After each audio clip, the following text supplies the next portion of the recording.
Breaking చూస్తున్నాం. తిరుపతి జిల్లా చంద్రగిరి మండలం శ్రీవారి మెట్టు మార్గంలో ఏనుగుల గుంపు మరోసారి బీభత్సం సృష్టించింది.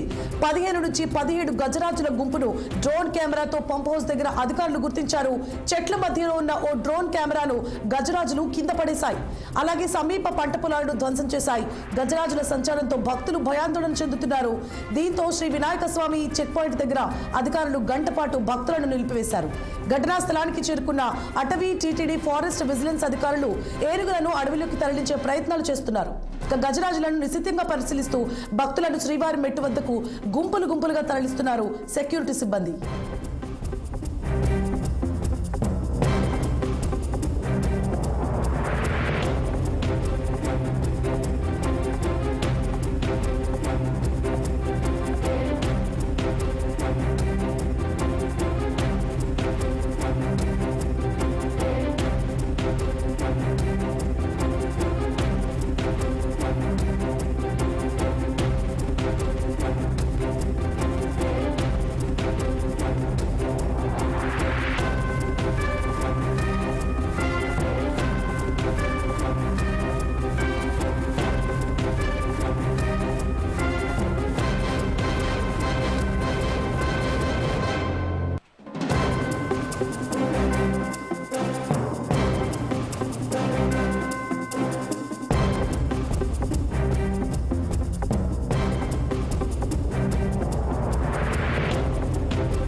ఇక తిరుపతి జిల్లా చంద్రగిరి మండలం శ్రీవారి మెట్టు మార్గంలో ఏనుగుల గుంపు మరోసారి బీభత్సం సృష్టించింది. 15 నుంచి 17 గజరాజుల గుంపును డ్రోన్ కెమెరాతో పంప్ హౌస్ దగ్గర అధికారులు గుర్తించారు. చెట్ల మధ్యలో ఉన్న ఓ డ్రోన్ కెమెరాను గజరాజులు కింద పడేశాయి. అలాగే సమీప పంట పొలాలను ధ్వంసం చేశాయి. గజరాజుల సంచారంతో భక్తులు భయాందోళన చెందుతున్నారు. దీంతో శ్రీ వినాయక స్వామి చెక్ పాయింట్ దగ్గర అధికారులు గంట పాటు భక్తులను నిలిపివేశారు. ఘటనా స్థలానికి చేరుకున్న అటవీ టీటీడీ ఫారెస్ట్ విజిలెన్స్ అధికారులు ఏనుగులను అడవిలోకి తరలించే ప్రయత్నాలు చేస్తున్నారు. గజరాజులను నిశితంగా పరిశీలిస్తూ భక్తులను శ్రీవారి మెట్టు వద్దకు గుంపులుగా తరలిస్తున్నారు సెక్యూరిటీ సిబ్బంది. ఇదే అంశానికి సంబంధించి మరిన్ని అప్డేట్స్ ని చిత్తూరు నుంచి మా ప్రతినిధి సుధీర్ ఫోన్ లైన్ లో అందిస్తారు. సుధీర్, రోజు వేకువజామున తీసుకున్నట్టయితే తిరుమలకు వెళ్ళేటువంటి నడక మార్గం శ్రీవారి మెట్లు ఉందో ఈ యొక్క మెట్లు మార్గము ఈ యొక్క వినాయక స్వామి దాదాపు 15 నుంచి 17 ఏనుగుల గుంపు ఆ యొక్క అటవీ ప్రాంతంలో తారాచులు ఉండడంతో ఇటు అటవీ శాఖ డ్రోన్ కెమెరాల సాయంతో వీటిని గుర్తించారు. అయితే డ్రోన్ సాయంతో అది పూర్తిగా ఎటువైపు వెళ్తుందో చూసేటువంటి దిశగా ప్రయత్నిస్తుండడంతో చెట్టుకు తగిలి డ్రోన్ కూడా కింద పడిపోయినటువంటి పరిస్థితి ఉంది.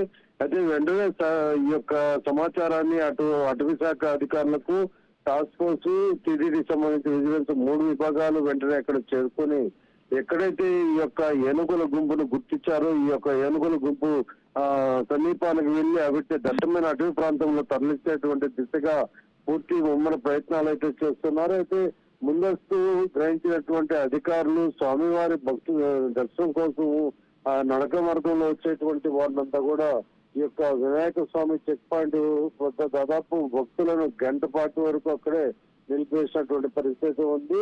మొత్తం మీద ఈ యొక్క ఏనుగుల గుంపు ఇటు పక్క తీసుకున్నట్టయితే శ్రీవారి మెట్లు బ్యాక్ సైడ్ ఉన్నటువంటి సత్యనోడి కొండ కావచ్చు, అలాగే దట్టమైన అటవీ ప్రాంతంలో నుంచి ఇవన్నీ కూడా బయటకు వచ్చేటువంటి పరిస్థితి ఉంది. కేవలము ఈ యొక్క ఏనుగుల గుంపు ఆహారం కోసం రావడము, అక్కడ సమీపంలో ఉన్నటువంటి పంట పొలాలన్నీ కూడా మనం చూస్తున్నాం విజువల్స్ లో.